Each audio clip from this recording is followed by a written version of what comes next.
Ayan, matagal ko nang hindi nalilinisan ang amin dito. Lalo na to yung fan. Ayan, kitang-kita na rin ang dumi niya. And talagang ma-oily na yan, mahirap na yan matanggal. Ayan. Hi guys! Ayan, oy, alam niyo naman, nakita niyo naman sa title sa baba. Sabi ko, baka parang ita-title ko ba ito? I-content. I-content natin to. Natin magawa. Dapat may trabaho ako today. Kaso medyo hindi ako okay. Parang may sipot. Wala naman na. Parang mabilis lang. Pero for sure ba, hindi na lang papasok. Pahinga ba? And ayan, maglilinis tayo dito ng exhaust fan dito sa kitchen. Ayan, parang matagal ko itong dinalinisan. Mukhang matigas na, mahirap na ma-open. Naglilinis ba kayo? And kung si Ivana Alawi naglaban na nakasando sexy, huwag tayo mag-ganon. Baka magdelikado ang magdelikado ang marriage. So ayan, buksan natin. Tingnan natin. Ang hirap na nga. Tulungan niyo naman ako. Nasa school na sila and today is Thursday. Alamig sa labas. Ayan, para makita niyo pagkabukas. Surprise. Ang hirap na. Minsan ganun siya. Pag kasi yung oil, di ba? Hindi pa nga kami mahilig magprito niyan dito sa bahay. Ulam namin. Paano pa kaya kung mahilig kayo magprito? Ayun, na-open. Kita niyo ba? Ayun na. Ito siya, oh. Pakita ko sa inyo. Yan yung mahirap. Ayan, oh. Oh, tingnan nyo. Surprise! Ayan, kaya parang ang hirap niya mabuksan kasi tingnan nyo. Oh, parang tagal ko na yata nilalinisan to. Oh, diba? Wala akong magawa sa buhay. Kayo pag wala kayong magawa sa buhay, kaysa naman kung ano nung pinagagawa nyo, maglinis kayo sa bahay. Huwag kayong tamad-tamad. Ganun. Grabe, ang dumi talaga niya. Kita nyo naman yun, diba? Ay, Diyos ko. Kita nyo naman. Ina-open pa to. And ayan na, magdadaldalan tayo, magchichikahan lang tayo. And then, na-open ko na siya. Ayan, yung mga papel-papel ng mga anak ko. Ayan, sa sa kumon nila. Ayan, ibig sabihin pa, circle, correct. Natapon na rin naman to, kaya, yung mga flyer, something, gagamitin ko siya pang punas na bago. Bago na umpisa. Ano ba, bahala na kayo dyan. Teka lang, tubig. Dahil dumadaldal na naman ako, kailangan ko uminom. Break time. Like, kung gusto niyo naman. Gusto niyo lang naman. So, ganun. Ayan. Gamitin natin ito. Kaya naman to eh. Pampunas. Pantanggal ba? O, naman, tatanggal naman. Nakakatanggal naman. Para dito malaglag. Ayan. Nakikita niyo ba? Nakakatanggal siya. Sayang naman itong mga papel-papel na ito. Tapos dito siya nalalaglag, o diba? Chika lang tayo habang naglilinis ako. Kumusta naman ang buhay-buhay ng mga person dito sa Japan? Ang lamig pa rin sa labas, pero magma-March na. So, malapit na ang April. Sakura, picnic tayo mga sis. Yung mga kamaritisan ko dyan, sabi ganun. Hindi yung mga co-mother ko dyan, mga mami na mga kaibigan ko. Magpipiknik kami sa Sakura. Namiss ko yung mga kaibigan ko ng maliliit pa yung mga anak ko, yung maliit pa talaga. Yung nagpipiknik kami ganon. Almost everyday kami lumalabas noon ng mga nanay, ng mga kaibigan ko na maliliit pa yung mga anak ko. Tapos, nag-uunigiri lang kami or nagbebento. Nagluluto ba? Nagluluto, tapos nadala namin sa park. Kasi rice bowl lang naman eh. May kanin naman kami doon sa bahay, may bigas naman. Para ba hindi magastos yung araw-araw and may enjoy namin everyday with kids sa labas. Kung bonding namin yun. Namiss ko yun. Ngayon, busy na yung ibang nanay, may work na, o yung iba parang may iba nang ganap sa buhay. And malalaki na yung anak nila, elementary na rin, kasing laki na. Yung iba naman, na ibang Japanese na friends ko, mostly parang Japanese na naging friends ko noon, na yung mga kapit-kapit bahay ba, tapos naging classmate ng mga anak ko, yung anak nila. So parang until now, nakikita kami pag meeting, or minsan yung iba, ilan-ilan, naglipat na sila ng bahay dahil yung asawa nila, nasa iba na yung trabaho, ibang branch na ba, na-assign. So sumasama din sila, syempre, pati yung anak nila, transfer. Parang naaawa ako sa bata pag gano'n, yung palipat-lipat. Kasi sa school, sa best friend, like ako, malulungkot ako pag lumipat ako. Kasi may mga kaibigan ako dito. And sa school nga ng mga anak ko, dyan sila nasanay. And okay naman sila dito sa school. Na-miss ko yun, yung lalabas kami, gano'n. O kaya dito kami sa bahay, laro-laro ng mga anak namin. Kung napapanood yung sa vlog ko dati. Hindi pa kasi ako napablog yun. Sana dapat nag-vlog na ako noon pa, diba? Sana naririnig niyo ako, lalakasan ko na lang. Kasi minsan mahina talaga yung boses ko. Naalala ko yung chikahan namin dati na may bago akong friend na Japanese. Kasi dito yung mga Japanese, mostly hindi ko alam yung na-experience ko lang naman. Yung mga Japanese housewife, parang sila yung nagmamanage ng, kumbaga, income. Kahit housewife sila, yung asawa nila yung nag-work, bibigyan na lang nila yung asawa nila ng budget for 1 month. Tapos sila yung nagmamanage sa mga bayarin, dito sa bahay. Sila yung mga may hawak ng income, kumbaga ganun. Tapos yung asawa nila mag-work, ganun. Sila nang may bahala doon. Kasi Japanese naman kasi sila, so alam na nila yung mga galaw dito. Ako, ayoko talaga. Lalo-lalo na mahina ako sa math, ayoko yung ako yung nagmamanage. Hindi, wala akong tiwala sa sarili ko. Hindi yung walang tiwala, hindi yung gagastusin ko ha. Wala akong tiwala na kaya ko siyang i-manage or i-budget. Hindi ako magaling dyan. Kaya asawa ko since noon until now, siya yung nagma-budget dito sa bahay. Eh, alam niyo naman ako, hindi naman ako ganun magastos. Naalala ko lang ba, itopic, kasi yung napanood ko na interview, yung sikat ngayon, si Miss Janela. Janela ba? Janela. Minsan nagkakamali ako kasi may friend ako na Janela. Janela in Japan. Si Miss hello. Alam mo naman, friend kami. Parang hindi ko siya napanood yung interview niya. Pero nakita ko lang ba, hindi ko pa napanood. Marami lang kasi lumalabas sa wall ko. Tapos parang trending siya pag open ko ng yung about sa interview niya. Napanood niyo na ba? For sure naman, kilala niyo siya, di ba? Yung lumalabas lagi sa wall ko, yung 10,000 na, or 10,000 yen, or isang lapad daw. Yung pinagkakasya na daw niya, yun, ganun. Maliit na yung palitan ng, baka ilang minutes na ba? 4 minutes na. Bilisan natin ng chika. Maliit lang palitan ng Japanese yen. Magkano na lang yun sa Pilipinas? Nang umuwi ako, di ba last time? Diyos ko, magkano na lang. Napaka-mura na ng palitan, napakaliit. Dati malaki-laki, nang bago pala ako dito. Tanda na ako. Pero sa akin kasi, hindi nga ako yung nagbabudget dito sa bahay. Pero ako yung parang namamalengke. Meron lang kaming budget dito sa bahay. Hindi rin ako yung unlimited bili-bili, unlimited gastos. Hindi ako ganun Kung may ganun man, bahala kayo, buhay nyo yan. Pero hindi rin, limitado din. Parang ninilista ko rin kung anong budget, tapos inaalam din ng asawa ko. Siyempre, limitado din naman yung kanyang sweldo, hindi naman din milyonaryo.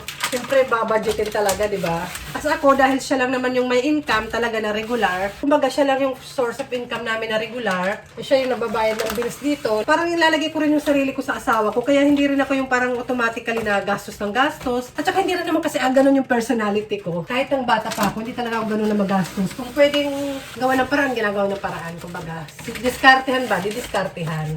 Kaya hindi rin ako nahirapan na maging housewife ako. Minsan parang tanong to sa iba na about sa pag may asawa kang foreigner, obligado bang magpadala sa pamilya mo? Kapag yung asawa mong foreigner ang bubuhay sa pamilya mo, hindi obligado yung asawa ko sa ganun. And hindi siya obligado magbigay sa akin ng isang lapad kada buwan, regular. Ganun. O, diba? Sasabihin nila pag may asawang foreigner, asawang Japanese, swerte. Ang swerte mo naman, may asawa kang Japanese, nasa Japan ka. Swerte na ako, blessed ako kasi may mga anak ako, healthy sila. Ayan, maganda ako. Ay, ganda lang sis. O, diba?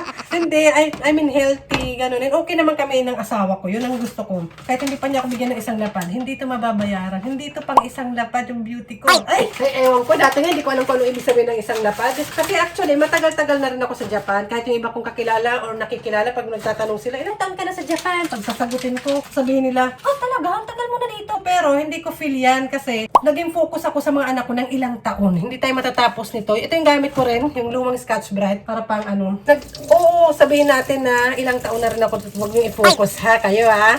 Ito, mayroon akong panglinis. Parang matagal na to dito sa bahay. Parang ngayon ko lang na i-translate nga natin. Google Translate. Ayan, salamat sa Google Translate ang aking kaibigan na lagi nandyan pag nangangailangan ako. Ganon. Gamitin ko na kaya to. Ay, hindi ko alam.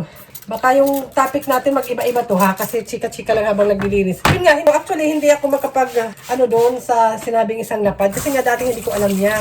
And dahil nga sa yung ilang taon ko dito sa Japan, actually, hindi naman kasi ako talaga nag-work. So malay ko ba, diba? At saka pag yung sa pagkain ko naman and everything, wala naman akong, kumbaga hindi ko naman iisipin yun. And una kong iniisip yung mga anak ko ba, alaga, paano iire, yung bata, paano alagaan, so ganun. Swerte nga ng asawa ko full-time breastfeed ako, full-time housewife. Kasi kung hindi, kailangan niya magbayad ng daycare. Magdi-daycare yung mga anak ko, mas mahal pa sa sweldo ko kung magtrabaho man ako. Nag-try ako nun sa asawa ko, para nag-away pa nga ata kami nun. Kasi hindi ko pa alam, hindi ko alam na sa Japan ganun, ganito, di ba, malay ko ba? So tatanong ko siya, wala rin siyang alam. Siyempre, first time niya rin maging tatay, di ba? Hindi niya rin alam. Sabihin, hindi ko alam eh.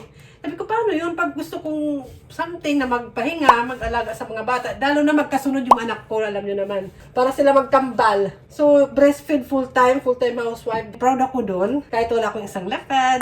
O hindi lahat ng housewife dito binibigyan ng budget ha. Yung iba binibigyan talaga sila ng monthly budget. Yung iba hindi. Kasama na ako doon. Ay, naniniwala na kayo sa totoo. Hindi, actually hindi lagi. Hindi ako regular. Ito ha, sabihin ko, aminin ko yan. Kasi, sasabihin ko yan. Kasi before, tinatanong ako niya ng kaibigan ko nga ng Japanese, back to ano tayo doon. Kung ano daw yung system yung rules dito sa bahay. Sabi ko, syempre, yung asawa ko yung nagbabudget kasi siya naman yung may alam dito, siya yung Japanese. Ay, maganda pala to mas madaling matanggal kaysa sa mga papel. Sabi ganun, natural, pag nilinis to Jackie ng dito talaga. Pero baka matapang to, hindi ako nag-gloves. Yun yung kailangan yung maglilinis ng pan nyo. Dito lang ako. So, ganun. Yun nga, sinabi ko na yung asawa ko yung nababudget. Tapos tinanong niya ako kung yung Japanese friend ko na to magkano naman daw yung binibigay ko sa asawa ko. Sabi ko yung asawa ko ay nababudget. Meron naman yung asawa ko hindi naman siya talaga yung nagsisinungaling. Tsaka walang bisyo yung asawa ko. And tiwala ba? Tiwala naman ako sa kanya.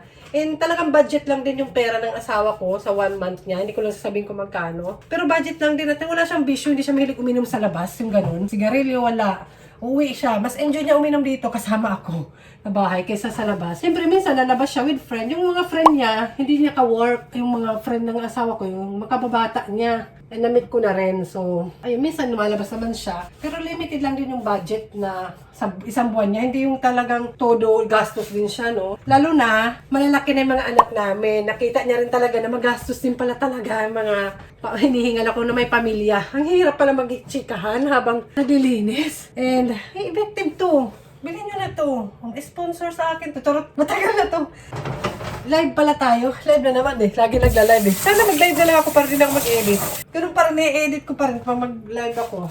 Ayun nga, tinanong ng kaibigan ko na Japanese, magkano naman yung binibigay sa'yo ng asawa mo buwan-buwan? Magkano na binibigay sa akin ng asawa ko buwan-buwan? Kumbaga, syempre, allowance ba bilang isang housewife, tapos may mga anak, gano'n. 8 months pa lang si ate nun. So, parang mga 1 year pa lang ako dito nun sa Japan, na magtanong siya. Parang hindi ako nakasabot. Alam mo yun, ako yung taong ayoko nang hihingi. Ayoko nang nangihingi or obligahin siya na, bigyan mo naman ako kada buwan. Hindi ako ganun. Ayoko nang ganun. Gusto ko kusa. Alam na tayo mga Pilipino, ganun tayo gusto natin kusa, di ba? Sa kakakusa ko, hindi na ako binigyan. Akala niya kasi okay lang.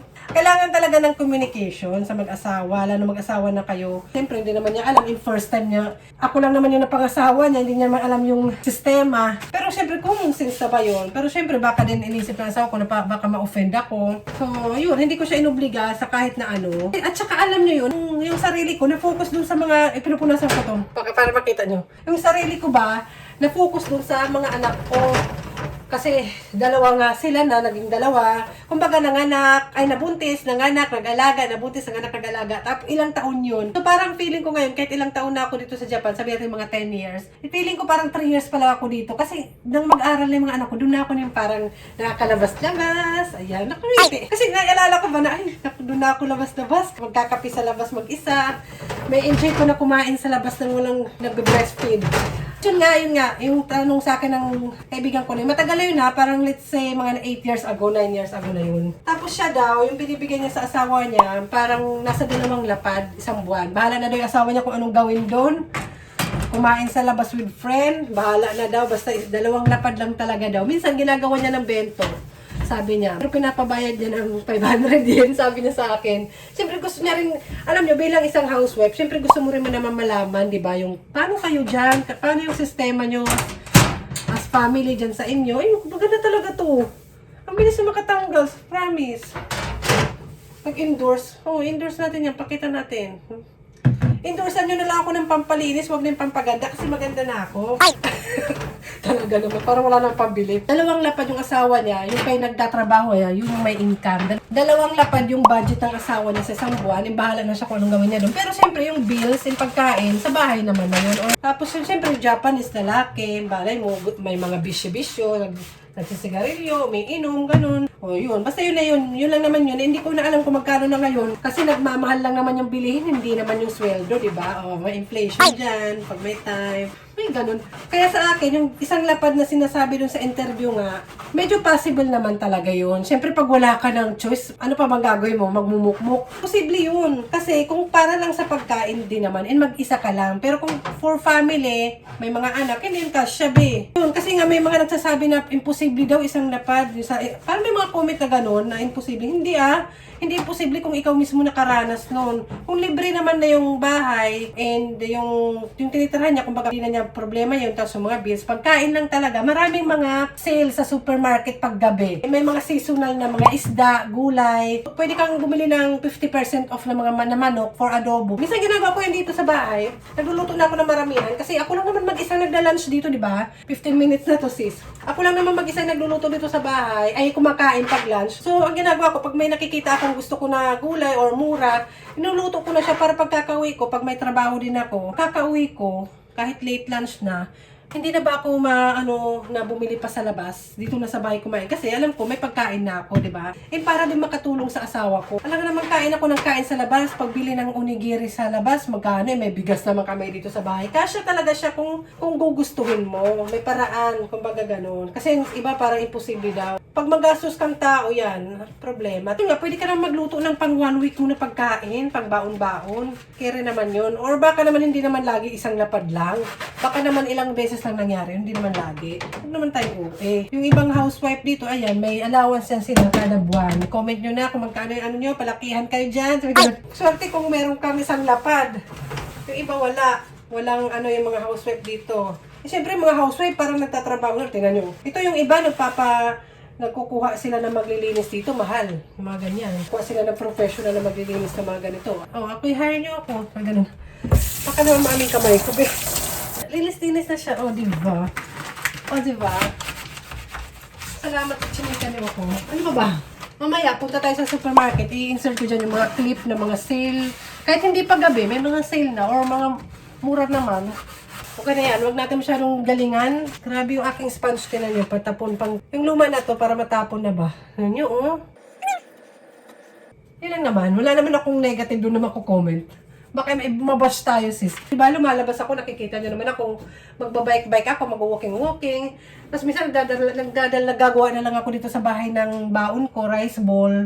Ako lang naman, ba't ko naman problemahin kung ako lang mag-isa? At saka nga, diba, yung diet ko nga, kaya minsan ayoko na lang kumain sa labas din. Minsan, syempre, why not, diba, pasyal. At hindi naman ibig sabihin, kailangan mo gumastos lagi. And siguro dahil busy rin ako sa mga anak ko, may lumang towel dito. Kumbaga wala akong focus na gano'n na kaysa naman magmukmuk, edi magtrabaho pag may time.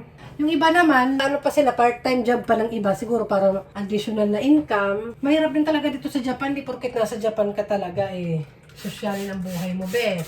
Depende. Diba, may gamit yung lumang towel. Ayan, huwag natin galingan masyado.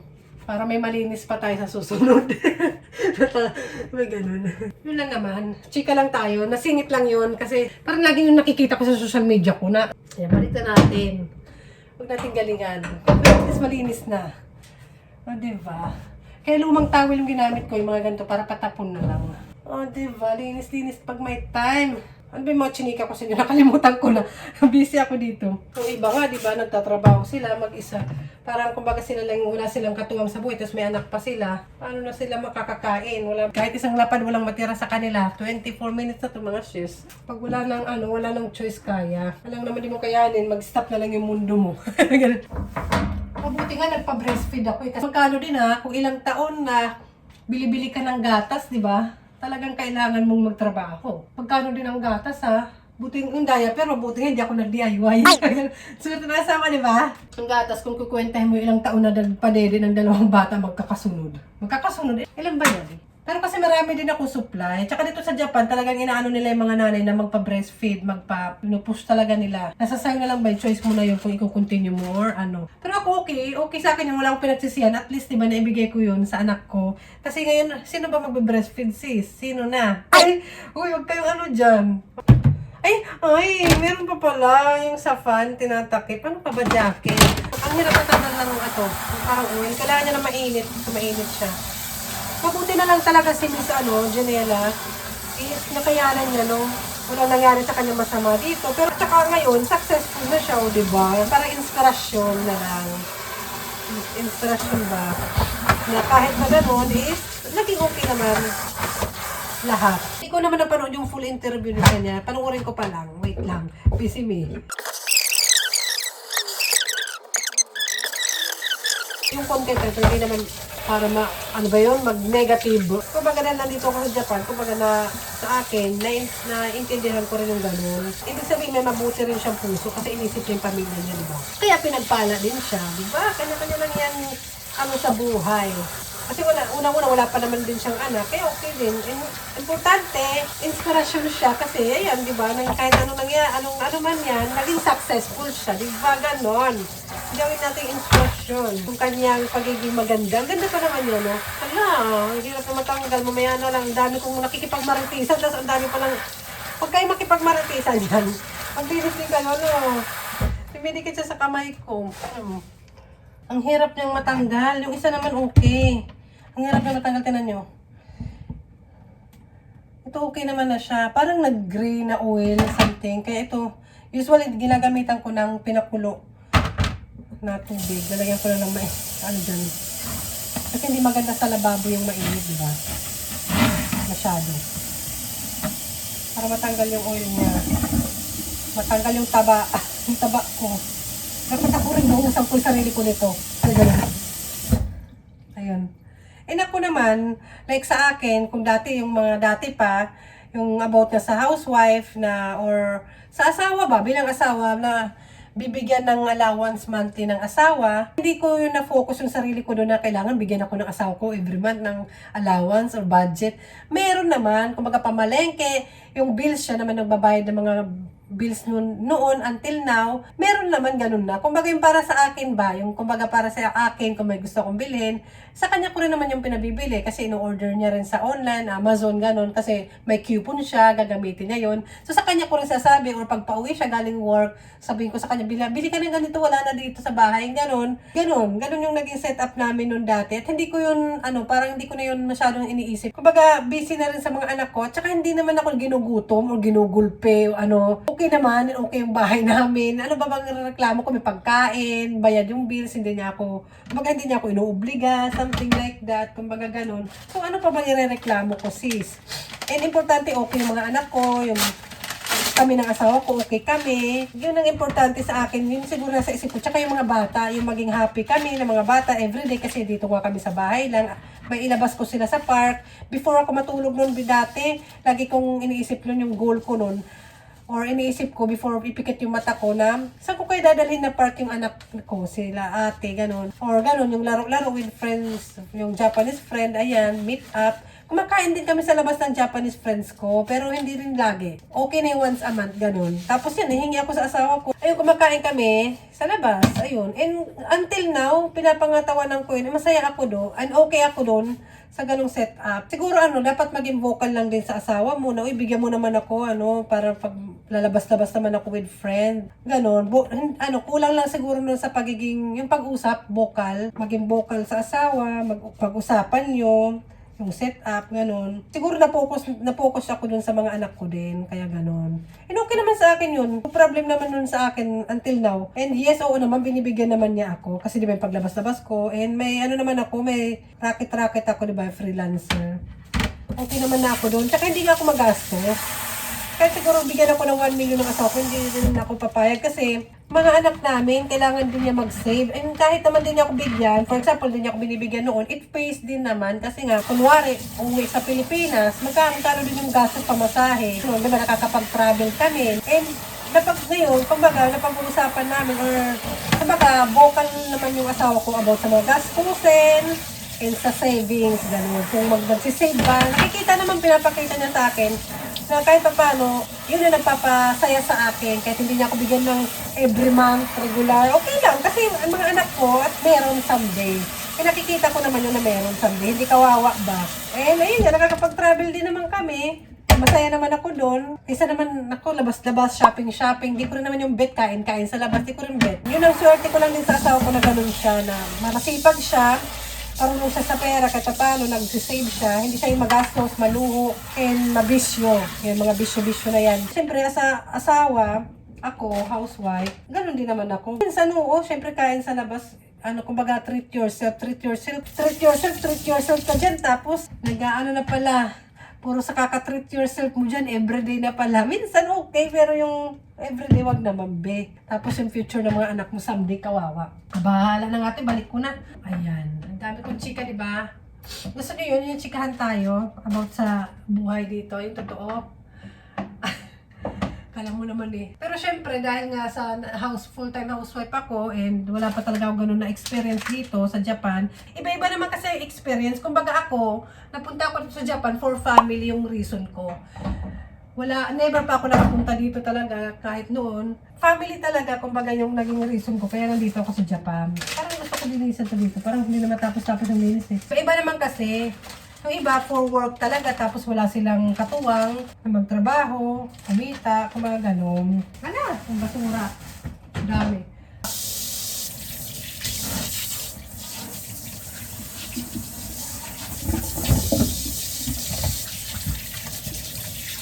Ayoko ng ayokong masyadong namumblema. Alam niyo yun? Kung dinadamdam ko lahat ng bagay, ayoko nun, yun, yung health. Baka yung health yung sa atin. Sige na. Mabang chikahan na to. Di ko alam kung i-upload ko to. Napatamad ako mag-edit. Ganun.